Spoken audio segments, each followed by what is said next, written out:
Actually, this never was Yorick or anybody else come to that, because it isn't real. It's plastic. But it's still useful. Real skulls cost rather more and are difficult to get, but a student can learn quite a lot from one like this, as long as it's an accurate model of the real thing. And that applies to any kind of model, even the sort children play with. You can learn quite a lot about aerodynamics from a paper aeroplane like this one. And that applies to models on computers too. They're really only ways for the computer to play. Let's pretend.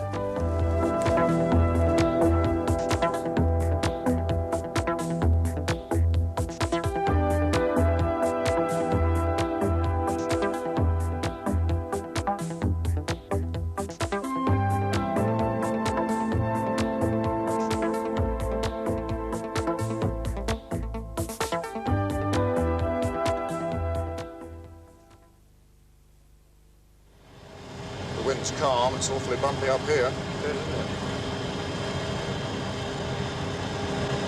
Gusty, I'll stay above the... Engine fire on 1. Confirmed, fire drill. Bell cancelled. Bring back to number 1. Fuel cock shut. Bravo Delta has number 1 engine fire coming straight in. Bravo Delta, you are cleared for landing. Emergency service will be alerted. I have controls at discharge, number 1, fire persisting. Bottle discharged. Well, if that looked as realistic to you as it felt to me, that's because we are in a simulator. We're not actually in the air at all. Well, we are slightly. We're about 10 feet off the ground in a rediffusion simulator in Crawley Industrial Estate. But these simulators have now become so realistic that some airline pilots around the world are converting from one type of jet to another without once stepping foot in an expensive real plane. They're doing it all from one of these machines. Alan, thank you very much. Would you like us to, could we pick up where we left off without too much danger to ourselves? Okay, unfreeze, Bravo Delta control, and we're clear to land. Bravo Delta clear. Take the controls. I have control.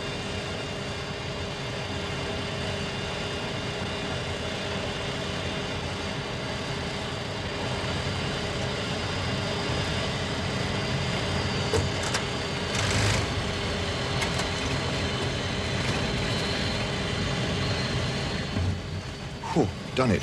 Not the most perfect landing. Thank goodness it wasn't a real Boeing 727. And that's where we were, up in that box on legs. And those 4 protrusions on the front are the screens showing the lights of the runway. The hydraulic movements of the legs are not random, but designed to give the pilot and crew that final, almost sinister touch of realism. Even the bumpiest of conditions can be simulated. This is what a landing looks like from the outside. I hope his is better than mine. Tipping the whole thing forward gives the effect of putting the brakes on after touchdown. Quite extraordinary.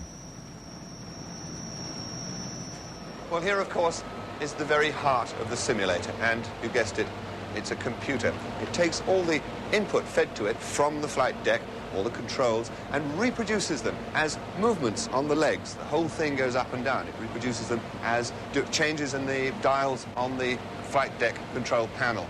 And, of course, it produces those marvelous graphics that the pilot sees through the windows of the aircraft.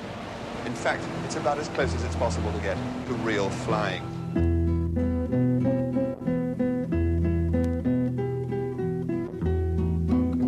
I don't know, and nobody else has either, what the game of chess was originally designed to do. But it's not unreasonable to suppose that it was played by young aspiring noblemen in the East to train and accustom them to the complexities of medieval power politics. Well, if that was the case, perhaps it's interesting to look at the functions of the pieces and find out what aspects of the real world were reflected in their rules. Take the Queen, for example. She's the most powerful piece on the board, able to make great swoops in any direction and kill instantly. Bang. And conversely, if lost when a cluster of lesser pieces gang up on her, it's a calamity and inflicts great loss of morale.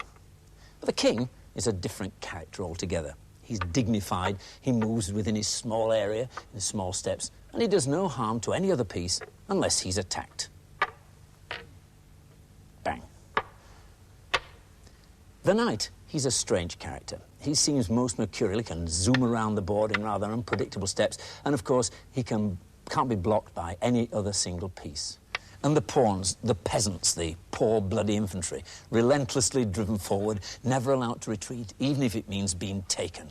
They hardly noticed or miss when they fall. But if, by some act of bravery or a cunningly devised plot, they manage to reach the other edge of the board, then they become automatically members of the aristocracy. Well, the interest and the difficulty of chess doesn't just arise from the rules governing how each individual piece can move, but from the interplay amongst the pieces and the almost infinite number of patterns and relationships between them. And you certainly can't get their full flavour by playing just one game. It's only after many you can start to judge how accurate a model it is and how well its rules reflect what's happening in the real world. Of course, there are lots of games, and they certainly don't all represent aspects of the real world. Noughts and crosses, for example, is purely abstract, so is bridge, for that matter. But when we come to games like Monopoly or Snakes and Ladders, I suppose, there are at least some aspects of life which are being simulated. And simulation is the basis for many of the most popular computer games. Here's one, for example. It's a moon landing game. And with this joystick, you can actually try and get yourself and your crew safely down to the moon's surface. There's a little landing patch you're aiming for. You have a whole dashboard full of dials here telling you how far you've got to go, what speed you're going, downwards and that way. Now, gently, oh dear, it's too far, it always happens. I've yet to land this thing properly. Down you go, go on, chaps. Yes, same old story. Oh well. Part of the fun of a game like this is its closeness to the real thing. You really do have to watch your fuel consumption and get your height and spot exactly right to get down in one piece. It actually says, what a terrible landing. Another go, question mark. Well, no, thank you. In principle, it's really not very different, except in scale, from the big Boeing flight simulator. What's missing, of course, is the total realism. But a simulation doesn't have to model every aspect of the real world to be useful. Here's another example. Perfectly ordinary ball. And this is the computer's version of it. It's only a white dot on the screen, but it is behaving like a bouncing ball. And although we don't know how big it really is, or what colour it is, or who dropped it and why, if we wanted to know what happens when a real ball falls to a real surface, this simulation could give us an answer. In fact, what you have to decide with any computer model is which bits of information you have to get right to make it useful. It doesn't even need to look like the real thing, does it, Mac? No, it doesn't. In fact, some models don't look anything like what they're supposed to represent. And I think we're all familiar with that sort of thing, which is, in fact, a molecule of cellulose. Yeah. And obviously a molecule of cellulose doesn't look anything like this, these balls representing the atoms. But the connections are correct, and it does give some sort of representation. And you can rapidly see the difference between that, which is a molecule of fructose, and at a glance you can see how different they are. That's the great value of those things. You can see the difference without any effort at all. Yes, that's right. But some models, of course, are just simply numbers, and many engineers will be designing buildings or bridges or jet engines, and all they see is a lot of numbers. They never see any real representation of what the final thing will actually look like. Now, numbers to a lot of people means money, and I've heard the phrase somewhere, I'm sure, financial modelling. Is that where that connection lies? Well, it's a very popular and common usage of modelling, is to design a plan for your little company or even your large company. And we've set one up here which I think shows fairly clearly what the sort of things that can be done. We've got here the 4 quarters of the year looking into the future with his total, and it's a little computer shop. And the price of his computer, they're going down as we forecast computers go down in price. Right. Here is sales in numbers. They're multiplied together to give his revenue, so he's got his total sales there. His costs are on that line, costs of his computers, costs of his staff and so on. Yes. And he ends up with a profit. But he does have an overdraft, and he's using his profit along here to pay back his overdraft. And he gets down to about £15.93. So he goes along to the bank and says, that's my plan for next year. The bank manager says, I don't like that. You've got to wipe out that overdraft completely by the end of next year. What a rotten bank manager. So he says, well, how many computers have I got to sell to do that? And here is sold 98, and it's very easy to rerun it and calculate it. It's called goal seeking, to find out how many computers he's got to sell to eliminate his overdraft by the end of the year. You're going to ask the question, what do I have to do to those figures to get the result, no overdraft? That's right. Yes. I'll do that. I'll try. Well, it's beginning to print it out now, and you can see he's going to have to sell 105 computers this time, as opposed to 98 before, so he's got to sell another 7 computers, and that reduces his overdraft down to 0. Mac, how does a model like this work, in fact? Well, it's applying a set of rules. For example, when we talked about the revenue was equal to the price of those computers multiplied by the number we sold, and that is a little rule. Now, although many computer models, like the financial ones, are used to find out what's likely to happen in the future, given the present circumstances, we sometimes want to discover just the reverse. We know how things turned out in the end, but how did it all happen?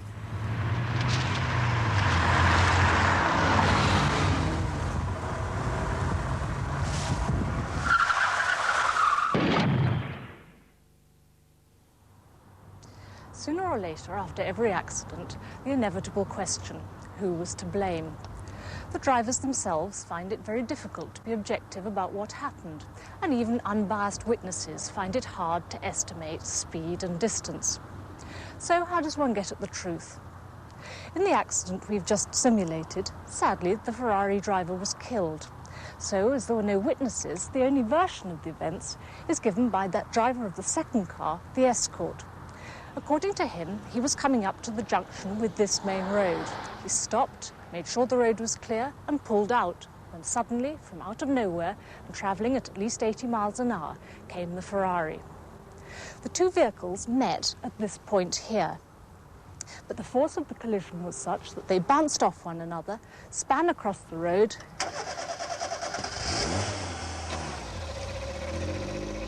landing up a good distance apart. If we wanted to predict these final positions of the cars from their initial speeds and directions, it would be relatively simple. But what's needed here is just the reverse, to reconstruct the events that led up to the crash from the clues that are left behind. And that means modelling backwards. It's vital to know just how fast the two cars were travelling and what the drivers were really doing. And that's what accident investigator Tom Ravensdale must discover. And there we have the complete data on the Ferrari. So you've got all the vital statistics of the car now up on the screen. Where do we go from here? Well, we now need to know what sort of speeds are involved, what was the Ferrari doing and what was the Escort doing. So we'll go into a program which tells us the speeds of each vehicle after impact.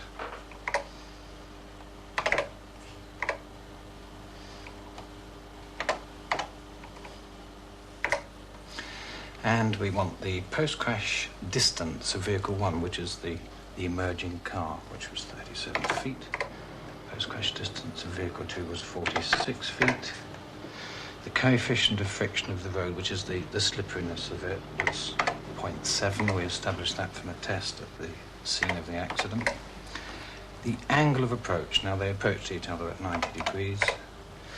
Post-crash angle of vehicle 1 was 80 degrees, and of the other vehicle, 65 degrees. Now, here we have the speeds. The Ferrari at impact was doing 50 miles per hour. Oh, that's a lot less than this. Yes, it is, because he's not a witness. And the speed of the emergent vehicle was 21 miles per hour. The next question to ask is, could he have reached 20 miles an hour at impact if he stopped? Did he stop? Mm-hmm.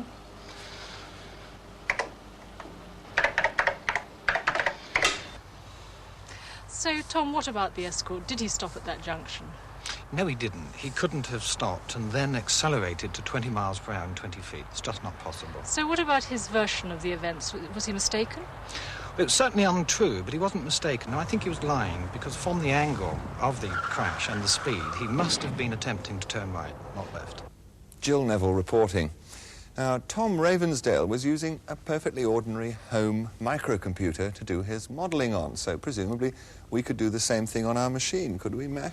Yes, we certainly could. Well, I'm no great shakes at maths, so I hope it's nothing too harebrained complicated. Now, well, I really love those old Victorian puzzles, and we've got one for you. It's really nice. Yeah. You've got a pond in your garden, an ornamental fish pond, and in it is 500 gallons of water, some carp, and a leak. And it's leaking at 1/500th of whatever's in it every hour. At 100 gallons left, your carp are going to die. how long have they got? Fantastic. It's like an O-level question, isn't it? It's not an easy question to answer. No. And what we're going to do is create a little model, and we're going to graph it something like this. And along the bottom here, we've got the hours that it's got, up to 1,000 hours. We're graphing it in hundreds along the bottom, and the water in gallons, running up here, 500 gallons. So let's just have a look at the program. Well, there's the subroutine that we've done for the graph. That, yes, go sub 800 means that at number 800 in the program, there is a subroutine which just draws that grid. That's right. With the markings, the number of gallons and the number of hours. Right. OK. Now, here's a new one. Water equals 500. That's the 500 gallons of water that's in your ornamental fish pond to start off with. Yeah. And here we have one of these loops. For hours 0 to 1,000, we're going to draw our water. So for hour equals 0, hour here, we draw the point 0 and the water 500. So we draw the point 0, 500. That's now, to make it draw that first point, which is actually on the line of 0 time. OK. Now we've got to calculate the next point. Yeah. First of all, we calculate the leak. And the leak is equal to the water divided by 500. That means 1/500th of the water. That's right. That's the amount that's leaked away. Yeah. So the new water, the water that's left in the tank after that first hour, this new water here is equal to the old water, which was 500, minus the leak. Of course, this water was 500 here, so the leak in the first hour was 500 divided by 500, which is 1. Right. So the new water with 500 minus 1, which is 499. Then it goes back. It would plot that point, it goes back up here, and start to calculate for hour 1, and it will go through the whole routine 1,000 times. Right. So the first calculation is quite straightforward. It's going to lose 1 gallon in 1 hour, isn't That's it? right. The next one is 499, and it's got to take a 500th of that and subtract it from 499. Right. And that's a great deal more complicated. That's actually getting into long division already. Yeah. And it's going to make how many of those sort of calculations? Make 1,000 of those, yes. Right. And it'll happen in seconds, I guess. Well, we can do it. We just run it. Right.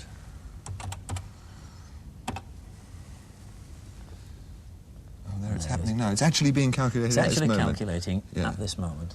Right. And that's the point where you're going to die. This is when we get down to 100 gallons of water, that's carp death. But we can show it as this is not a representation of the pond. We can think in our imagination, we understand what's happening. Yes. But we can actually give you an idea of what it would look like in the pond itself.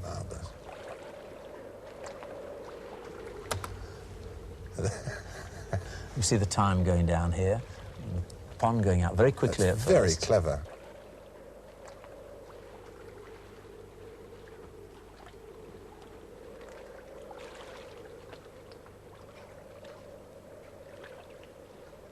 Look out, 100 hours coming up. 100 gallons coming up.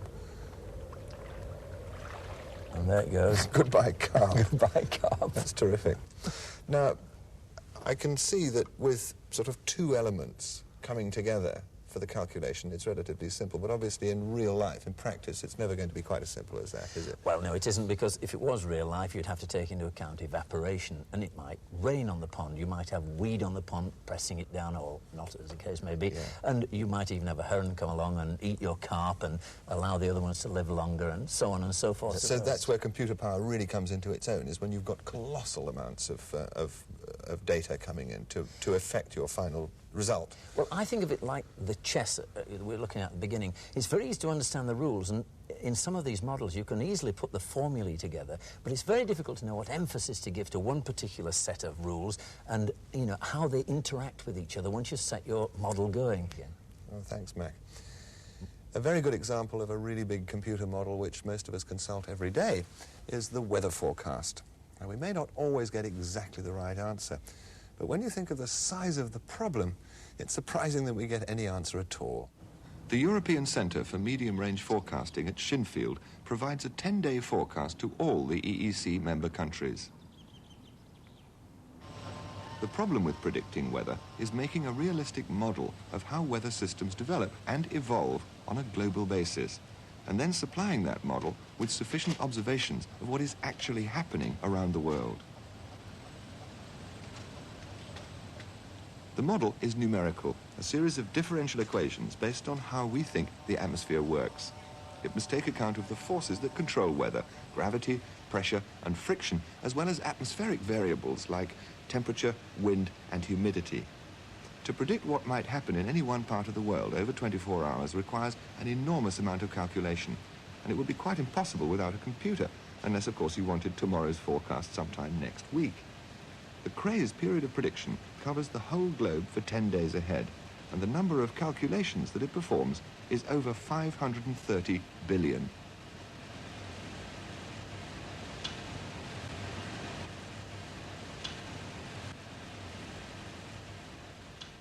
And here's the 10-day forecast, which is the result.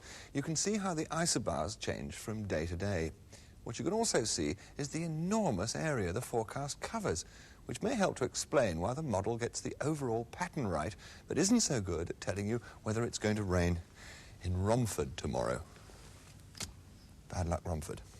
Well, games, models, simulations, they all seem to depend on the ability of the computer to apply the rules of the real world to the information held in its electronic imagination. But, Mac, where do the rules come from in the first place? Well, some of them we know from the theories of physics and chemistry and mechanics. Some of them we can measure directly, but others we have to build a model ourselves, a physical model, and test it out. Right. And this is a model of a section of the roadway of the Humber Bridge, which was built for going into a wind tunnel to test various theories. This is the actual wind tunnel model? This is the actual wind tunnel model. Without the chains or whatever they're called? Without This is just the roadway cables, part. That's right. And obviously on this you could check the wind flow. For example, here you've got wires as crash barriers. If you're using those solid Armco barriers, it would alter the wind flow across the surface. You've got these beautiful railings here. If you put something solid there, it could form different turbulence patterns. And there's the sort of aerodynamic design underneath. It's all there in detail. Yes. Yeah. But at the same time, they built a computer model for this. And then they checked the computer model against this, and of course they were different, and then they changed the computer model and changed this until they got them as near as they could to being similar. But once you've done that, you can use the computer itself and start doing these what-if questions. What if there's a traffic jam from end to end of the bridge and there's a 100-mile-an-hour gale? Does it fall over? You can take things to extremes, so there's a fair chance that the thing will stand up in the long run. And miles cheaper. Yes, of course, you can check it thousands of times for the cost of a bit of computer time, which is cheap. Right. Thanks, Mac. Well, even if it's not 100% correct, a computer model does offer us a means of trying out a new design and testing it, as Mac said, to destruction without having to build it first. So the Humber Bridge stands a good chance of avoiding the fate of some of its more infamous ancestors. On a stormy night in December 1879, the Edinburgh Mail crashed off the Tay Bridge and into the Firth below. A combination of centrifugal forces on the curved part of the bridge and a gusting wind pushing the train further over was the likely cause of the disaster. William McGonagall takes up the story. So the train slowly along the bridge of Tay until it was about midway.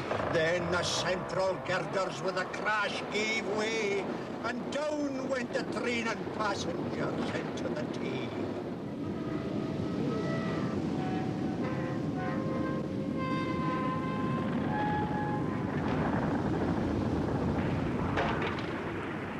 Nowadays, with the help of models such as the one used to test the new Humber Bridge, we no longer have to make quite so many guesses about the power of nature.